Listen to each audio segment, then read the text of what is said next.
Buying a home can be exciting, but are you aware of the hidden dangers lurking behind unpermitted renovations? In this video, I'll explain why checking a home's permit history is crucial before making your purchase. From DIY nightmares to insurance nightmares, don't let your dream home turn into a costly mistake. I'll also walk you through the simple steps to check your permit records and how you can avoid the biggest risks.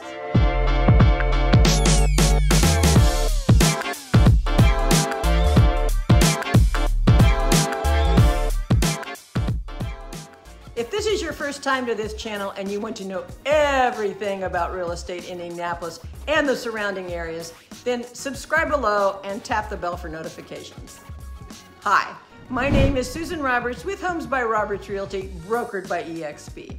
We get calls and emails every day from people just like you looking for help on making a move, and we absolutely love it. Whether you're moving in 9 days or 90 days, give us a call, shoot us a text, or send us an email. All the information you need is in the description below so that we can help you make a smooth move. So let's dive into it. Future homeowners, if you're thinking about buying a home, there's something you need to know that most buyers overlook, and it can cost you big time. Today we're talking about permit history. Yep, that boring paperwork that could save you thousands of dollars and a whole lot of headache. So if you want to avoid electrical fires, fines, or worse, stay tuned, because you'll learn why you should always check a home's permit history before you buy if there are updates, renovations, or if it's pretty obvious the home has had an addition built on. That new deck you love so much, or that shiny new bathroom, without the proper permits, they could turn your dream home into a nightmare. Let me explain why unpermitted work can be so dangerous for you as a homeowner and how it affects the value, safety, and even insurability of your home. Considering the expense and trouble involved in buying a home, it's really kind of amazing that most people only perform cursory research into the property. They might stop by a few times to walk around. They will probably hire an inspector to take a more in-depth look, which is a stellar idea and everyone should do it. Then they rely on a title search as part of the lender's normal due diligence. Other than that, the place you're about to drop a small fortune on is probably a bit of a mystery box. For example, that deck in the back, that new second bedroom, that new swimming pool. Were permits pulled for those projects? Or was that work done by the owner themselves on the down low? A home inspector, no matter how thorough, won't be able to tell if a permit was pulled just by looking at the work. Though, to be very honest, DI quality work, that's do-it-yourself work, might alert them to the possibility that the project didn't have a permit. And you need to know, because unpermitted work on that house will become your problem if something goes wrong with it, and can have an impact on the future value of the home. First, what's the big deal about permits? Why should I pay? Well, it's simple. Permits make sure that the work on your home is done safely and up to code. No permits means no inspections, which could mean someone, can you say, cut corners? Most local authorities require permits for a range of major innovations to a home. The list of projects that typically require permits include major changes like additions, adding pools, changing the roof line, or major electrical and plumbing work. A permit can be expensive and time-consuming, but it ensures that the work will be done according to local building codes because it triggers an inspection process and updates the home's valuation for tax purposes. In other words, pulling a permit keeps the work on the up and up. But some people avoid pulling permits for the same reasons. They don't want to spend the extra time and money. They don't want to be bothered with inspections, probably or possibly because they're cutting corners and not doing the work properly. And they don't want their property taxes to go up because they remodeled their kitchen.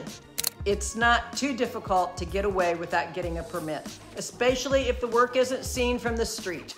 And yes, they do have people that just drive around to check and see if you've got lumber in your driveway. Ask me, I built a duck and found out.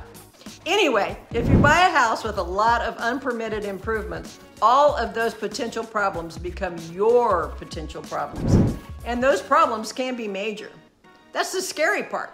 Unpermitted work can result in dangerous conditions like electrical fires or water damage. Worse, you'll be held responsible for fixing it, even though you didn't do the work.